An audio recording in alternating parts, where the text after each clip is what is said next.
messieurs, bonjour, chers frères et sœurs en Christ. Bonjour, bonsoir. Selon la zone horaire où vous vous trouvez, voilà, nous sommes là en ce jour pour nous entretenir sur la parole de Dieu. C'est un plaisir pour nous d'être ensemble. Nous sommes dans les derniers temps. Nous voulons nous comporter exactement comme les chrétiens de Béret. Et en ce jour magnifique qui est un jour béni du Seigneur, il nous a fait la grâce d'être vivants. Il nous a fait la grâce d'être en bonne santé. Eh bien, chers frères et sœurs, installez-vous bien dans vos fauteuils, dans vos maisons, parce que le sujet d'aujourd'hui est très important. C'est un grand sujet, c'est un sujet qui défraie la chronique au milieu des chrétiens et nous voulons tout simplement en parler.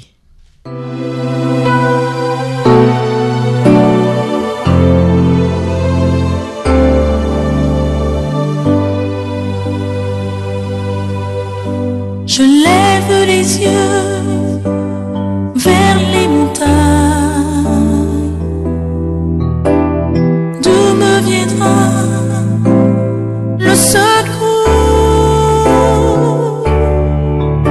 Le secours me vient de l'Éternel qui a fait les cieux et la terre. Le secours me vient de l'Éternel qui a fait les cieux et la terre. Il est mon Dieu. Voilà. Nous parlons aujourd'hui de la femme dans le ministère. Voilà le sujet. Comme je vous l'ai dit tout à l'heure, c'est un sujet très important, un sujet qui parle de la femme. Nous savons tous le rôle de la femme dans la société. Alors, sans plus tarder, je voudrais simplement vous dire que ce sujet-là concerne les femmes et donc nous recevons aujourd'hui 2 femmes dans l'œuvre. Mais avant de passer à nos illustres invités, je voudrais simplement vous dire que c'est un sujet qui défraie la chronique. Beaucoup de débats passionnés dans le corps de Christ parce que pour certains, la femme devrait s'astreindre au mutisme, garder le silence et être réservée au foyer, élever les enfants et puis rester dans les coulisses et soutenir son mari. D'autres pensent que puisque la femme et l'homme sont égaux aux yeux de Dieu en ce qui concerne le salut, ils peuvent donc, ou bien les femmes peuvent exercer au même titre que les hommes dans tous les ministères. Et puis la troisième tendance qui voudrait que le Seigneur a promis dans les derniers temps, selon Joël, de répandre son esprit sur toute chair et donc sur les femmes et les hommes, puisque le Seigneur dit vos fils et vos filles prophétiseront. Donc ça parle un peu de tous les gens et il n'y a pas de spécification du choix du Saint-Esprit. Nous allons entrer en détail dans ce sujet tout à l'heure et donc je voudrais vous présenter mes illustres invités. Je voudrais commencer avec ma sœur à ma droite. Voilà. Son nom, c'est Elisabeth Yao. Bonjour, ma sœur. Bonjour. Voilà, que le Seigneur vous bénisse. Amen. C'est une chantre, donc elle chante pour le Seigneur. Elle est dans l'adoration et la louange. C'est aussi un ministère au même titre que tous les autres. Et puis voilà, elle appartient à l'église Grace Covenant, donc l'Alliance de la grâce. Voilà, elle est là aujourd'hui pour nous aider à comprendre le rôle de la femme dans le ministère. Et puis à ma gauche, voilà, une personne qui me coûte un peu cher aussi, que j'aime beaucoup. Voilà, notre maman à nous, elle s'appelle Pasteur Léocadie Guigui. Elle est de Hosanna Ministry, voilà, pardonnez-moi. Hosanna Ministry, et qui se trouve à New York. Elle est aussi la dirigeante de ce ministère particulier que le Seigneur a placé dans ses mains pour aider les femmes à servir, mais aussi pour aider les pauvres, les démunis. Et ce ministère s'appelle El Shaddai et elle sert le Seigneur à partir de New York aux États-Unis. Je me présente votre servante aujourd'hui pour vous servir, donc, pour ne pas me répéter. J'aime qu'on m'appelle Maman Sarah. Beaucoup m'appellent évangéliste, mais j'aime bien Maman Sarah depuis Boston. Voilà. Que le Seigneur vous bénisse. Et puis, sans tarder, on va commencer. Alors, les mamans, vous connaissez le sujet du jour, la femme dans le ministère. À quoi est-ce que ça vous fait penser? Je vais commencer avec la chantre Sarah. Quand on parle de femme dans le ministère, à quoi est-ce que vous pensez automatiquement? Bonjour, chers auditeurs. Je vous salue dans le nom du Seigneur. Femme dans le ministère, ça regroupe plusieurs ministères, comme l'apôtre Paul l'a dit dans le livre des Corinthiens au chapitre 12, 1 Corinthiens chapitre 12, parlant des dons spirituels. Il y a l'évangéliste, le prophète, le docteur, l'apôtre. Et il y a beaucoup, j'ai entendu, comme je suis dans le milieu, j'ai beaucoup entendu que il y a certains ministères que la femme peut exercer, il y en a d'autres qu'elle ne peut pas exercer. Mais quand on parle de ministère, je pense que ça regroupe tous. Donc, on parle de ministère, tous les 5 ministères dont on parle. Je pense que c'est ce à quoi on fait allusion. D'accord. Merci, ma sœur. Alors, je voudrais rappeler à tout le monde, à mes invités surtout, et à tous ceux qui nous regardent, que cette émission s'intitule « Que dit la Bible ?» Amen. Donc, soyez des chrétiens de Béret. Tout ce que nous dirons, prenez vos Bibles et essayez de nous poser des questions et surtout de nous corriger quand vous voyez que nos références ne sont pas toujours bibliques. Alors, on va aller vers Pasteur Léocadie. Voilà, maman, Guigui. Oh oui, la femme dans le ministère, je vous salue d'abord au nom de Jésus. Amen. Merci de m'avoir invité à cette émission. Et pour répondre à votre question, je dirais que la femme dans le ministère, c'est comme l'homme dans le ministère. C'est exercer et obéir à ce que Dieu veut qu'elle fasse pour aider l'humanité à être sauvée. Donc, elle peut exercer un des 5 ministères, comme elle peut exercer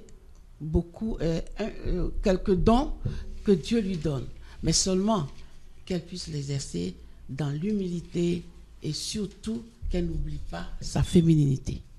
Dieu vous bénisse. Très belle question, très bonne réponse. Merci. Alors, moi, je voudrais continuer. Vous savez toutes les deux que quand on aborde la question de la femme dans le ministère, il y a un seul apôtre qui apparaît devant tout le monde. Et je sais que si Paul était aujourd'hui sur la terre, il allait remuer la tête pour dire « Seigneur, qu'est-ce que j'ai fait ?» Ce fameux verset que j'ai donné, qui est aujourd'hui un verset à polémique.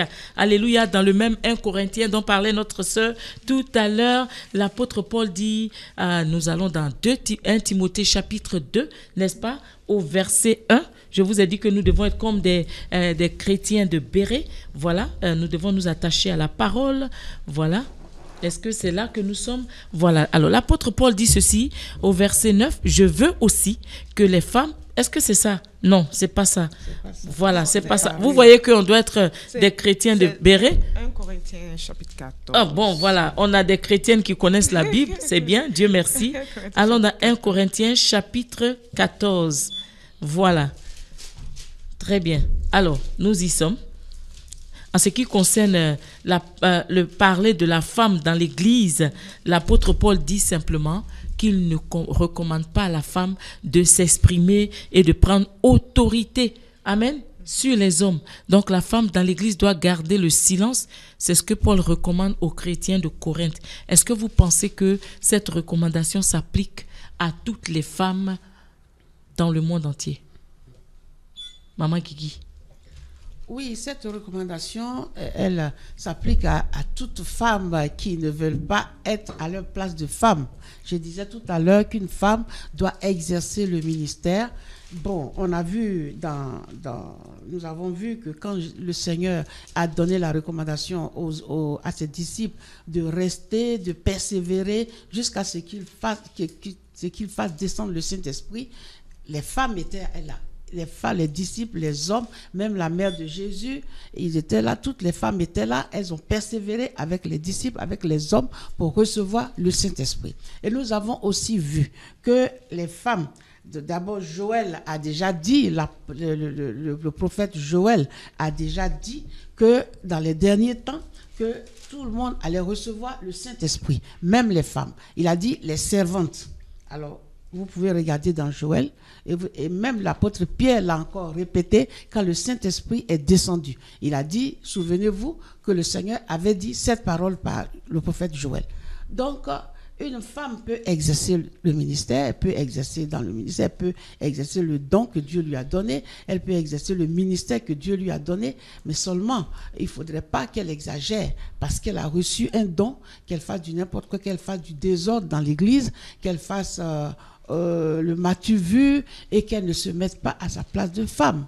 Je disais tout à l'heure qu'une femme doit exercer, mais qu'elle n'oublie pas sa féminité, c'est-à-dire sa discrétion, c'est-à-dire son humilité, c'est-à-dire la discipline, etc. Donc, si cela manque, quelquefois, il faut aussi prendre je dirais, des précautions. Je crois que c'est là que l'apôtre Paul a dit, non, parce que l'église de Corinthe est une église avec tellement de puissance, une grande puissance que, bon, ça ne nous étonne pas qu'ils disent aux femmes, non, restez là tranquille, parce qu'il avait remarqué qu'elles n'étaient pas vraiment des femmes exemplaires. Amen. Amen. Quand pasteur Guigui parle de la femme qui doit rester à sa place, est-ce que cela n'est pas en train de nous ramener à la catégorisation justement de l'homme et de la femme dans l'église? La femme a une certaine place, l'homme a une certaine place. Est-ce que vous pouvez un peu nous ramener dans la Bible pour voir si Dieu est d'accord avec cette catégorisation de la féminité par rapport à l'homme? Parce que quand on au verset 34, quand on va un peu plus haut, on voit, il parle de prophétie, ne prophétisez pas en même temps que chacun ait sa part. Donc, je pense que c'est parce qu'il avait remarqué que cela qu'il a pointé du doigt. Donc, je pense pas que ça soit une catégorisation. Je pense que s'il a dit, c'est parce que peut-être le désordre venait des femmes. Et je dirais que nous devons beaucoup faire attention aussi. Souvent, on prend un verset, on le sort de son contexte, et on cherche à l'expliquer par rapport à nos coutumes, par rapport à nos traditions. Nous, on vient de la Côte d'Ivoire. Moi, je viens de la Côte d'Ivoire. Je viens du centre. Et dans le centre, la femme n'a pas droit à la parole. Quand on fait des assemblées d'hommes, la femme n'a pas droit à la parole. Même si ce qu'elle a dit est tellement importante, elle doit le dire à son mari, son mari qui va le rapporter au comité des hommes. Donc, si on se refait à ça, si on veut voir ça aussi, c'est comme si on prend nos coutumes, on veut les ramener à la parole de Dieu. Et ça, ce n'est pas ce que le Seigneur Jésus nous a enseigné. La parole de Dieu au-delà de nos coutumes. Voilà. Donc, il faudrait qu'on le sache que nous avons été tous sauvés par le sang de l'agneau, qui est Jésus-Christ, qui est mort pour nous tous. Amen. Et si Jésus est mort pour nous tous, je ne pense pas que le Jésus va réserver une certaine catégorisation de travail à l'homme et puis une autre aux femmes, parce que je ne pense pas. D'accord. Je pense que tout à l'heure, on va donner quelques versets bibliques à tous ceux qui nous écoutent pour justifier vos points de vue, parce qu'effectivement, nous avons fouillé la Bible pour nous assurer que ce que nous disons est biblique. Alors, tout à l'heure, on a cité, pour commencer, on a cité 1 Timothée chapitre 2, où Paul a dit carrément à partir du verset 11, voilà, il dit que la femme écoute l'instruction en silence avec une entière soumission.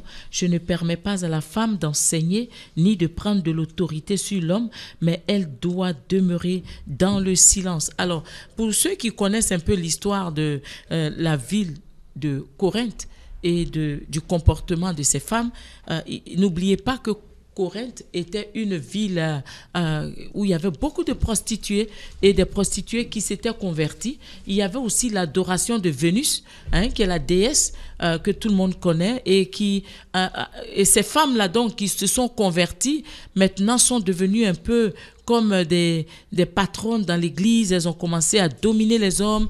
N'oubliez pas que c'est aussi à Corinthe que quelqu'un a pris la femme de son père.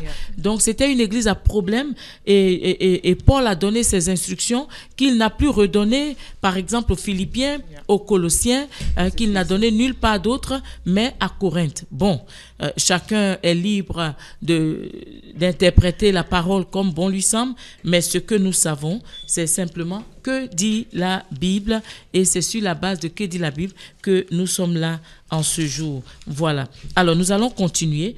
Maintenant, je voudrais pas trop m'attarder sur les querelles doctrinales. Je voudrais être pratique avec vous, les femmes. Quels sont les problèmes que les femmes rencontrent dans le ministère?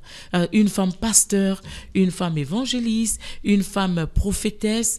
Quels sont les problèmes que les femmes rencontrent dans ce ministère? Je pense que maman dit, comme elle est dans le milieu. Les problèmes que la femme rencontre dans le ministère, bon, très souvent, les problèmes, c'est avec les femmes de pasteurs. Très souvent. Très souvent. Bon, elles sont aussi appelées des fois, elles ne sont pas aussi appelées, mais elles sont les épouses de pasteurs et ça pose des problèmes parce qu'il faut qu'elles prouvent qu'elles sont là, qu'elles sont l'épouse du chef et très souvent... Donc, quels sont les cheftaines, quoi? Parce que quand on dit l'homme et la femme font une seule chair, elles confondent. Elles veulent faire la seule chair dans l'œuvre de Dieu et puis c'est compliqué. Mais est-ce que la femme de pasteur ne peut pas avoir de ministère? C'est la femme de pasteur, il y a des femmes de pasteur. Parce qu'on a remarqué que dans la plupart des églises conventionnelles, on limite le rôle de la femme de pasteur à organiser les femmes de l'église, à être la patronne, la présidente des femmes de l'église. On ne laisse pas cette femme-là être prophétesse. On ne lui permet pas d'être enseignante. Est-ce que c'est pas un problème? Est-ce que ça ne tue pas l'appel des femmes de pasteur? Oui, ce n'est pas bien. Ce n'est pas juste. Si une femme est appelée à être prophétesse, à être pasteur, ben on peut la laisser jouer ce rôle-là. Elle peut exercer le ministère que Dieu lui a donné. Mais c'est compte tenu de l'exagération, par exemple, comme dans l'église de Corinthe, que ça pose problème. Mais sinon, elle est libre, elle peut, moi, à mon avis, et selon la Bible, elle peut exercer. Et vous pensez que son mari va accepter cela? Il y a des hommes qui ne supportent pas que la femme prenne la vedette. Hein? Alors, tout de suite, je vais aller vers la chantre. Dès qu'une femme commence à faire le travail plus efficace que son mari, on dit elle a l'esprit de Jézabel. Bien sûr, bien vous avez déjà entendu ça, moi, non? J'ai beaucoup entendu voilà. ça. Jézabel est rentrée dans l'église. Parce que, bon, moi, mes deux parents servaient. Mon papa était évangéliste et ma maman l'accompagnait. Et quand mon papa est décédé, c'est ma maman qui dirige l'église dans notre village. Et elle est prêche. Et souvent, c'est compliqué. C'est beaucoup compliqué pour elle. Mais comme les gens décident de le faire, comme maman l'a dit, la femme du pasteur peut exercer si elle est appelée par Dieu. Si elle est appelée par Dieu, quel que soit le ministère, si elle est appelée, on ne peut pas contester cela. Mais souvent, elles ne sont pas appelées. Et parce qu'elles ne sont pas appelées, et qu'il y a une à côté qui est appelée, qui est en train de travailler avec son mari, elle voit cela comme une confrontation, une certaine jalousie qui naît, une concurrence. Elle va montrer que je suis là, je suis à mon poste. Ce n'est pas ça l'évangile. L'évangile, c'est comment faire pour que les âmes soient sauvées. Oui, mais le problème que nous avons avec ça, et moi je pense que si j'étais une femme de pasteur, je serais l'une de ces femmes-là parce que, écoutez, les jeunes femmes bien jolies, bien nippées, bien sapées autour du pasteur, là, c'est dangereux. Est-ce que la femme du pasteur n'a pas confiance en son mari? Ah non, c'est pas une affaire de confiance. Hein. Écoutez, on a confiance à son chien, mais on ne lui jette pas les bons morceaux. Et voilà, donc à ce niveau-là, je pense que, d'ailleurs, moi je suis pour que le mari et sa femme soient dans le ministère ensemble. Ça évite beaucoup de choses, ça évite les fausses accusations, ça évite les tentations. Je vais vous raconter une histoire. Je me rappelle un de mes pasteurs à Abidjan qui est allé voir une sœur et la sœur l'a invité, une sœur de l'église, une tantine de l'église, célibataire. Et ce jour-là, le Saint-Esprit a dit à l'homme de Dieu, va avec ta femme. D'habitude, elle ne va pas. Il a dit allons, elle a dit je suis fatiguée. On a fini le culte et tout. Il a dit non, j'insiste, je ne sais pas pourquoi, allons. Vous savez quoi? Ils sont arrivés devant la maison de la grande sœur ou la sœur en Christ. Elle est venue ouvrir la porte en robe de chambre, très transparente, avec rien en dessous. Wow. Alors, vous imaginez que ce pasteur était seul ce jour-là? Dieu seul sait la suite. Alors, moi, je conseille aux pasteurs d'être avec leurs épouses et aux épouses d'être avec leurs pasteurs. Bon, on revient. ce qui est bien, c'est ce qui est la normale et c'est ce qui est bien à faire. C'est ce qui est bien à faire, c'est ce qui est bien à adopter. Et vous avez parlé tout un moment des hommes qui ne veulent pas que la femme, leur femme leur vole la vedette. Ce n'est pas une question de vedette, de star quand on est dans le Seigneur. C'est une question de l'œuvre de Dieu. Si votre femme fait l'œuvre de Dieu mieux que vous, je ne vois pas pourquoi est-ce qu'il doit avoir une certaine jalousie. Ça, c'est vous qui le dites. Hein? Non, je ne sais pas. Bon, comme chacun a son foyer, chacun sait comment gérer son foyer, je ne sais pas pourquoi est-ce que tu dois être jaloux de ta femme si elle fait mieux le ministère que toi. Bon, parfois, on a l'impression qu'elle domine le mari. Non, ça gêne. Et ça, c'est ce qui est mauvais chez nous, les femmes aussi. Quand Dieu nous donne une petite responsabilité, un petit pouvoir quelque part, nous exagérons. On a toujours voulu le pouvoir, vous le savez tous. Nous exagérons. Et quand nous exagérons, c'est pour cela que les hommes ne croient pas au ministère des femmes, parce qu'on exagère. Quand on a une petite autorité, on veut dominer, on veut automatiquement prendre le dessus. Alors que notre rôle, c'est dans la soumission. Et même dans le ministère, ça doit être dans la soumission. Quelqu'un m'a défini la soumission comme étant sous la mission de. La mission de qui? Du mari. La mission du mari. C'est ça. Donc, le mari a été appelé. Tu es si tu as été appelé, si tu es sous la mission du mari. Et c'est ensemble que vous gérez la mission que Dieu a confiée à ton mari. Et quand tu aides ton mari à gérer sa mission, tu gères ta mission sans t'en rendre compte. Et c'est une recommandation de la Bible. Hein. Femmes, soyez soumises à vos maris. Alors, mais moi, la question que je pose à maman Guigui, si je suis mariée à quelqu'un, je me soumets à lui et que j'ai l'impression qu'il combat mon ministère, qu'est-ce que je fais en tant que femme? Je me soumets, je m'étais, je prie, ou bien je me bats pour cet appel que Dieu a placé sur ma vie? Mais la première des choses, c'est de prier. La première des choses, c'est de prier, dire à Dieu, il t'a vraiment appelé, s'il a vraiment appelé cette femme. Elle doit prier, elle doit dire à Dieu, mais voilà comment je suis gênée et comment je peux exercer, comment je peux faire ta volonté, comment je peux obéir à ce que tu veux que je fasse pour toi. Parce que n'oublions pas que tout ce que nous faisons, l'œuvre de Dieu est l'œuvre de Dieu. C'est la compagnie, c'est la société de Dieu. Ce n'est pas notre compagnie à nous. Donc, c'est pour l'intérêt du Seigneur. Donc elle doit prier pour dire, Seigneur, voilà ce que je veux faire pour toi, mais voilà ce que mon mari fait. Qu'est-ce que tu dis? Le Seigneur va être tout puissant pour arranger ça. Oui, il est tout puissant pour arranger. Je suis d'accord. Je crois fermement en cela. Le Seigneur est capable de convaincre le mari pour qu'il libère la femme dans le ministère. Ce n'est pas la peine de faire des histoires inutiles. Voilà. Alors, femme dans le ministère, on va aborder un autre aspect de ce sujet important. Voilà, femme dans le ministère, le rôle de la femme dans l'église. J'ai l'impression que dans toutes les églises, 99% des églises où je passe, la femme est réservée au diaconat. Hein? Elles sont très spécialisées à être tout de suite le pasteur vous cale dans le diaconat ou bien il vous cale dans le diaconat ou bien si vous avez un peu plus de chance il vous place au-dessus des femmes, vous êtes présidente des mamans de l'église et puis vous avez fini votre ministère. Alors quel est le rôle réel de la femme dans le foyer? Dans l'église? Est-ce que c'est le même rôle qu'elle joue dans son foyer qu'elle doit exercer dans l'église? Est-ce que c'est le rôle de la mère? Est-ce que c'est le rôle de la sœur? Est-ce que c'est le rôle de la ministère en français, non, de la servante, de Dieu? Quel est le rôle de la femme dans l'église, Maman Guigui? Mais le rôle de la femme dans l'église, c'est nous le voyons dans la Bible. Nous voyons que les femmes étaient autour de Jésus, elles aidaient. Et puis elles étaient aussi avec les apôtres, et les disciples et tout, elles aidaient. Donc dans l'église, c'est la même chose parce que la femme a ce don de savoir organiser, de savoir diriger. C'est comme l'église, la Bible dit que c'est l'épouse, non? Voilà. Donc Jésus veut compter sur les femmes. On l'a vu qu'il a même parlé à une femme quand il était ressuscité. C'est une femme qui l'a parlé. Ça, c'est le verset préféré de toutes les femmes. Je suis vraiment ressuscitée, va le dire à mes apôtres. Donc, une femme a toujours été là pour aider. Normalement, le rôle de la femme, c'est pour aider l'homme, normalement. Donc, dans l'église, et Dieu nous l'a montré, La Bible nous a démontré comment la femme a aidé. Le plus souvent, c'est pour aider. Être avec les hommes, aider pour l'œuvre de Dieu. Donc, dans l'église, c'est la même chose. Elle doit aider.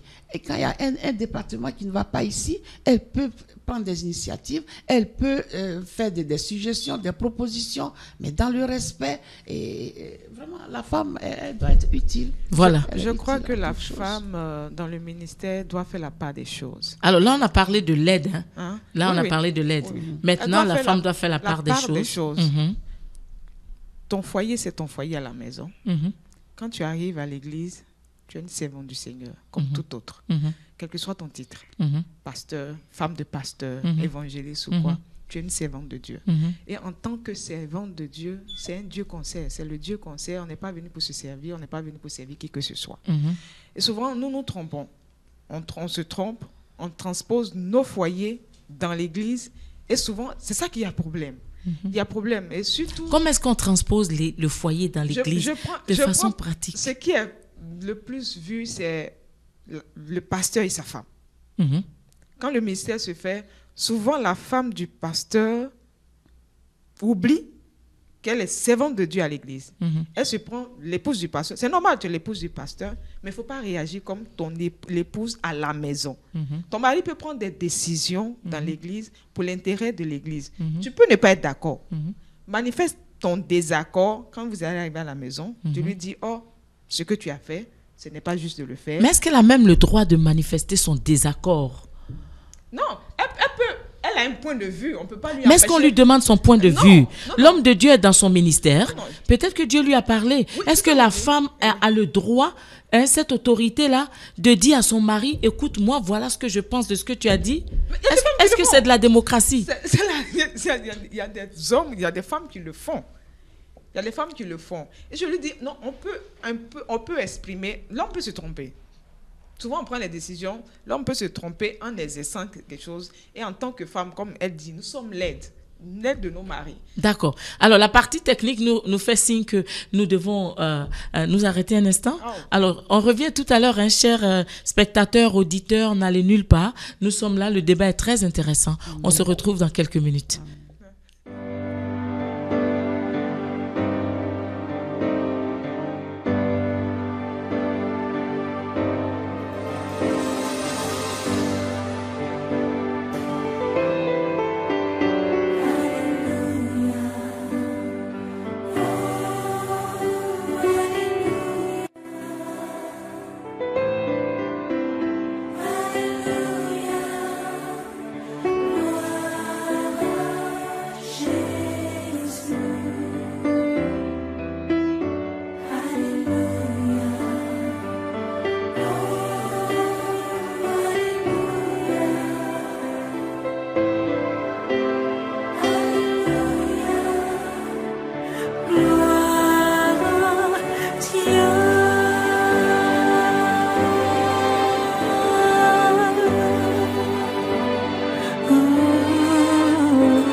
Nous sommes de retour, hein, chers auditeurs, chers spectateurs. Merci pour votre attention, merci pour votre présence. Que le Seigneur vous bénisse. C'est un jour béni. Moi, j'aime chaque jour que Dieu me donne de vivre est un jour béni. Et je pense que c'est pareil pour vous. Alors, avant de passer à la deuxième partie, je voudrais donner la chance à notre sœur, la chantre, de terminer son point de vue tout à l'heure sur le complexe que développent parfois les hommes de Dieu face à des femmes qui ont trop d'autorité, des femmes qui sont trop puissantes. Voilà. Alors, allez-y, ma sœur. Je parlais de si je me rappelle bien, je parlais de... La femme du pasteur dans l'église, qui ne doit pas ramener son foyer à l'église. Et c'est pas seulement la femme du pasteur, mais toute femme dans l'église qui est mariée doit faire la part des choses. Quand on arrive à l'église, on est tous servants de Dieu. On se comporte comme une servante de Dieu, comme une servante du Seigneur, et on se sert les uns les autres. Il ne faudrait pas qu'on attire l'attention sur soi. Bon, je suis la femme du pasteur, j'ai droit à plus de respect que qui que ce soit. Non, non. On est tous égaux devant le Seigneur. Quand on a fini le culte, on sort, chacun prend son titre qu'il a, et puis bon, on rentre chez nous. Mais ce n'est pas la peine de venir. Ce sont des conflits qui empêchent l'Église de grandir. Et c'est souvent, nous les femmes sommes des sacs à problèmes. Chaque fois où il y a des femmes quelque part, on va toujours constater qu'il y a un problème. Et toujours, ce sont des petits problèmes qui n'ont même pas de sens. D'ailleurs, l'apôtre Paul nous dit dans Éphésiens, chapitre 5, versets 21 à 33, « Soumettez-vous les uns aux autres, n'est-ce pas ?» Alors, j'ai un frère qui m'a dit un jour, et j'ai tellement ri, dans Apocalypse, il y a un passage où on dit qu'il y a eu un moment de silence au ciel. Il a dit que les femmes n'étaient pas encore arrivées là-bas.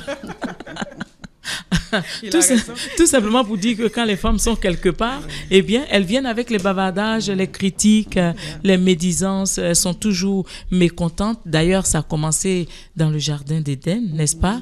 Lorsque le serpent est venu parler à Ève, au lieu de demander à son mari ce qu'il faut faire, eh bien, elle s'est plutôt habituée à l'affairage avec le serpent, et finalement, il a pu injecter le venin de la rébellion contre l'autorité divine. Alors, merci, servante de Dieu. Nous allons passer à la deuxième partie de ce débat. Ce n'est pas vraiment un débat, c'est un partage dessus la parole de Dieu pour nous aider tous. Alors, est-ce que nous avons dans la Bible des versets, des passages qui nous montrent que la femme avait un rôle, surtout avec l'apôtre Paul, qui lui a donné ce passage à controverse, mais nous savons aussi que Paul a donné d'autres passages, n'est-ce pas? Et je voudrais laisser le temps quand même à nos sœurs de nous citer au moins un ou deux passages où l'apôtre Paul a félicité, a apprécié le rôle de la femme dans l'Église. Alors, je vais commencer avec Maman Guédé. Voilà, Maman Guédé, est-ce que vous avez au moins un ou deux passages dans lesquels l'apôtre Paul nous montre que la femme était aussi indispensable pour lui? Oui, mais nous avons des passages comme Romains 16, de 1 à 2, où il est parlé de Phobé. Je crois qu'elle était diaconesse. Bon, il a été parlé de chapitre 3 au verset 3, chapitre 1, verset 3, il parlait de Priscille, dans Philippiens 4, 2, 3, dans même le même Corinthien, 1 Corinthiens 11, verset 5, il a pu permettre à une femme de prophétiser, par exemple. Donc, c'est vraiment le cas de reconnaître que l'apôtre Paul, quand il disait aux femmes de ne pas parler, de rester dans le silence, c'est parce qu'il y avait problème. Donc le même ne peut pas dire prophétiser aujourd'hui et demain ne prophétisez pas. Donc il y avait vraiment problème. Voilà. D'accord. Peut-être que ça nous montre le fait qu'on ne peut pas enfermer le Saint-Esprit dans un le seul... Saint-Esprit n'a pas de couleur. Voilà, il n'a ni couleur ni dimension. On ne peut pas l'enfermer dans un seul endroit. Aujourd'hui, le Saint-Esprit agit ici selon le besoin de l'Église. À Corinthe, c'était un besoin d'ordre. Il y avait trop de désordre. Le péché avait atteint son summum. Le Seigneur a été tellement choqué que Paul pouvait dire, je n'arrive même pas à comprendre que vous êtes dans l'Église, un frère a arraché la femme de son père et ça ne gêne personne. Et Paul dit, mon esprit s'unit avec votre esprit pour qu'un tel homme soit livré à Satan pour que sa chair soit détruite afin que son âme soit sauvée. Alors ma sœur, allez-y, quelques passages dans la Bible. Je vais prendre deux exemples de deux femmes dans l'Église, pas dans l'Église, mais dans le ministère quand Jésus exerçait. La femme samaritaine. Cette femme samaritaine, c'était une femme de mauvaise vie, on le sait tous. Mais les disciples, parce que chaque fois quand on parle de ce... Bizarrement, ce matin, mon mari discutait de ce sujet avec un pasteur, un ami pasteur, et on était là, j'étais toujours en train de rire. Il dit, Jésus n'a pas choisi de disciples, femmes, qu'il a choisi seulement que 12 apôtres. J'ai dit, ok, Jésus a choisi 12 apôtres. Et ces 12 hommes, qu'est-ce qu'ils ont dit pour Samarie? Ils ont demandé à Jésus d'invoquer le feu sur la Samarie. Mais Jésus n'a pas invoqué le feu sur la Samarie. Il est allé s'asseoir au bord du puits, seulement parler avec une femme, révélant sa vie. Et cette femme, par sa bouche, va dans le village et ramène tout un village converti au Seigneur. Chose que ces 12 apôtres n'ont pas pu le faire parce que eux, la Samarie, c'est quelque chose qu'on doit... Ça, c'est l'exemple de la femme. Non, la Bible nous dit qu'ils étaient peureux. Il faut le préciser. Il ne faut pas se gêner. La Bible nous a dit qu'ils avaient tous peur. Ils s'étaient enfermés. Amen. Voilà. La naissance de Jésus, par exemple, quand Jésus a été présenté au temple, deux personnes sont là, viennent en compte. Je parle de bien Luc, chapitre 2. Chapitre 2, oui. Philémon vient prendre l'enfant Jésus et il dit « Oh Seigneur, merci. » Siméon. Siméon. Merci beaucoup. Siméon prend l'enfant et dit « Oh Dieu, merci parce que tu m'as fait voir le salut d'Israël. Maintenant, ton serviteur peut mourir en paix. » Mais Anne, la prophétesse, qui, ayant perdu son mari très tôt, a vécu dans le Seigneur, dans le temple, prophétesse, on dit bien prophétesse, vivant dans le temple, servant Dieu. Elle prophétisait. Quand elle a reçu l'enfant, on dit quoi? Elle est allée proclamer ce salut. Chose que l'homme Siméon n'a pas fait. Lui, il s'est contenté de remercier Dieu Seigneur, il a dit et au de Seigneur, dire, je suis prêt à partir. Ce que tu m'as demandé d'attendre, je l'ai vu, tu peux m'envoyer. Alors, vous les hommes qui nous écoutez, voilà, on vous lance le défi. La femme, les femmes n'ont jamais eu peur. Elle a reçu l'enfant, elle a dit, le salut est arrivé, il faut qu'on proclame le salut. Elle a proclamé le salut. Mais l'homme dit, je préfère maintenant mourir. Donc, voici deux femmes qui, une, c'était quand Jésus était bébé, et l'autre femme samaritaine qui convertit tout un village, simplement parce qu'elle allait évangéliser. Elle a dit, venez voir, même si elle n'a pas trop parlé, mais elle a dit, venez voir un homme qui m'a dit ce que j'étais. Ça, les apôtres n'ont pas voulu aller en Samarie, dire, nous avons un Jésus, venez le voir, mais il a dit au Seigneur, invoque le feu sur la Samarie. C'est ça. C'est pour dire que la femme, le Seigneur a utilisé la femme beaucoup de fois dans la Bible. Et Paul même l'a dit, comme maman l'a cité, dans le livre de Corinthe, le Romain que je méditais la dernière fois, quand je suis arrivée sur ce passage, j'ai dit, waouh. Donc Paul même a travaillé avec les femmes, et puis on dit beaucoup de femmes. Il reconnaît le travail fort que les femmes ont accompli. Je vais lire, parce que les gens peut-être vont penser que... nous essayons de nous dédouaner, parce que nous voulons nous arrêter à la chair pour annoncer l'évangile et puis porter des pantalons comme les hommes, voilà. Moi, j'aime bien mes robes, mais je prêche quand même. Il dit, quand je prends le verset 6, il dit, saluez Marie, qui a pris beaucoup de peine pour vous. Donc, des femmes qui prennent la peine. Et que quand on dit que quelqu'un prend la peine, c'est le sacrifice. Elle se sacrifie pour l'œuvre de Dieu. Elle se sacrifie pour que Paul, qui prêche, ait cette possibilité de prêcher. Et je dis souvent aussi aux femmes, faut pas, on va faire souvent la polémique sur ces choses. Si on nous demande de ne pas prêcher, c'est pas le seul ministère qui existe. Prêcher, être pasteur, c'est pas le seul ministère. Il y a beaucoup de ministères qui sont là. On peut être évangéliste, on peut être prophète. Si on te dit que la femme peut pas être pasteur, diriger une église, ça c'est ce que les gens pensent. Mais qu'est-ce que Dieu lui y pense? Paul dit... Mais je pense qu'à ce niveau, ma sœur, le problème que les gens n'ont pas compris dans cette histoire du Saint-Esprit, c'est que quand il appelle quelqu'un, ça n'a pas d'importance que les gens te disent de ne pas prêcher ou de prêcher. Vous savez, il y a des personnes pour qui prêcher est arrivé selon la volonté de Dieu. Il y a des femmes qui n'ont pas l'intention de prêcher. Il y a des femmes que ça n'a jamais intéressé d'être devant, d'être à la place. Des femmes timides. Mais le Seigneur les a tirées de là et a placé quelque chose en elles. Il y a des femmes, quand elles vous parlent, ça vous console. Et ça, on ne peut pas leur arracher cela. Non. Donc, prêcher là, moi je dis à quelqu'un, être pasteur, ce n'est pas le fait de diriger une église. C'est un ministère. Le pasteur, c'est quoi? Si vous lisez dans l'Ancien Testament, vous verrez dans Genèse que Rachel était pasteur. Elle était bergère. C'est ça le pasteur. Voilà, c'est ça le pasteur. Rachel était bergère. Elle faisait le rôle du pasteur. Donc, la Bible même est claire que les femmes, même dans l'Ancien Testament, où on réservait à la femme une place un peu derrière, les femmes là-bas ont exercé prophétiquement des ministères. la prophétesse Déborah, qui allait au combat et qui a dit à son mari, on nous dit que c'est son mari, Balak, écoute mon ami, va tuer, viens avec moi, sinon c'est à moi, on va donner la gloire.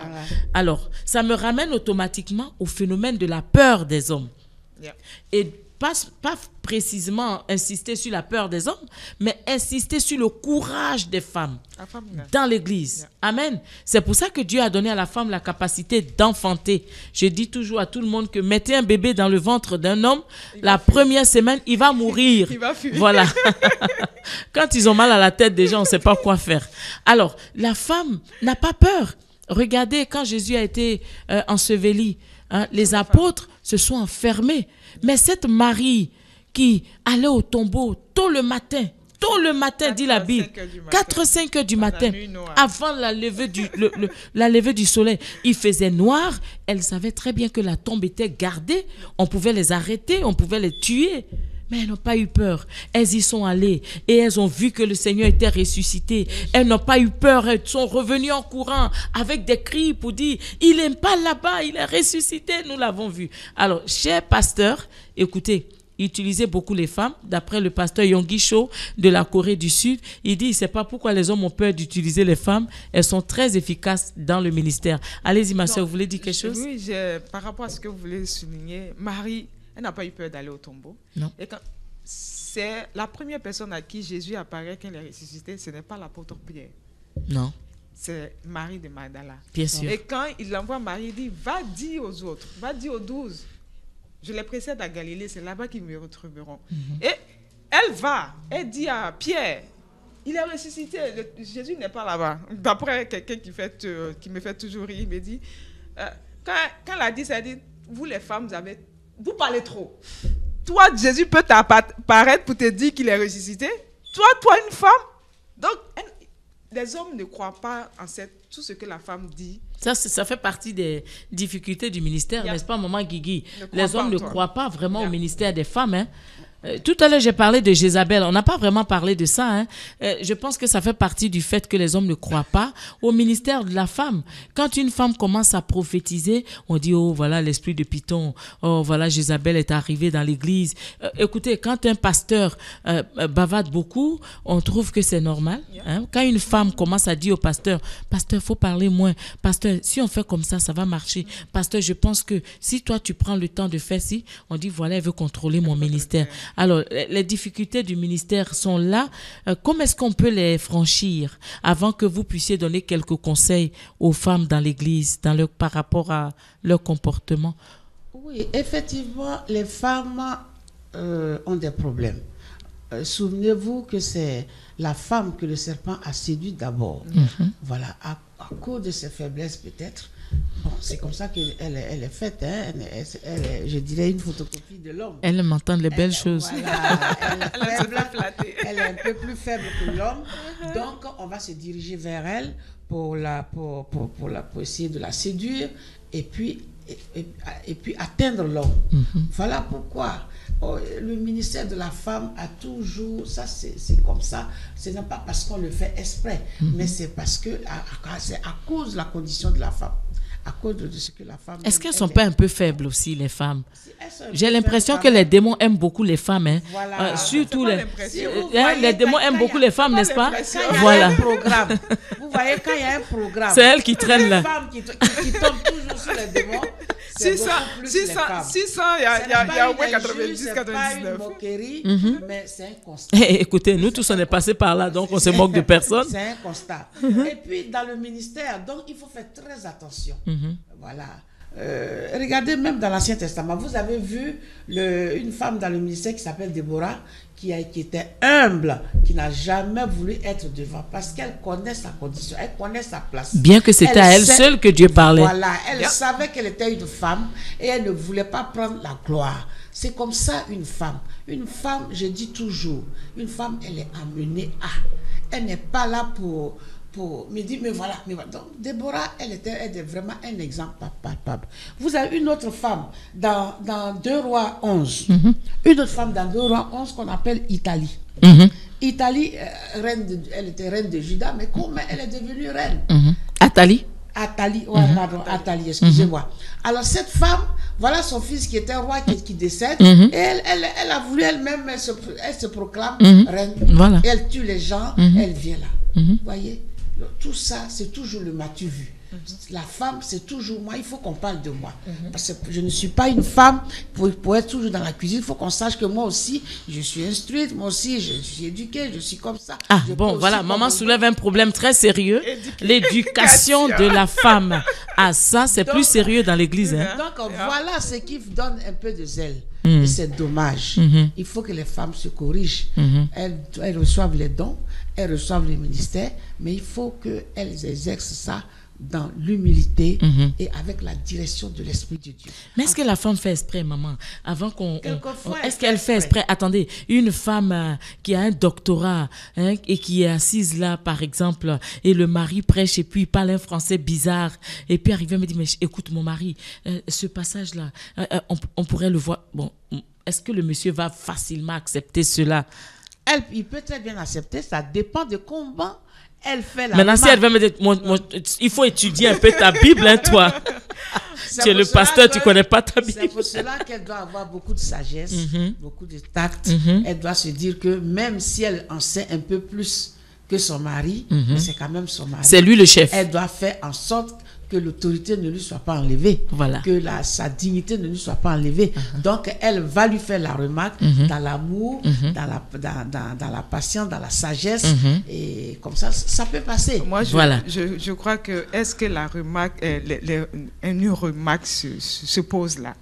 S'il il met le à la place du la ou le, est-ce que le Saint-Esprit n'a pas accompli cette œuvre qui devait accomplir? Attends, d'ailleurs, quand il est allé la draguer, il a appelé le. Elle a accepté.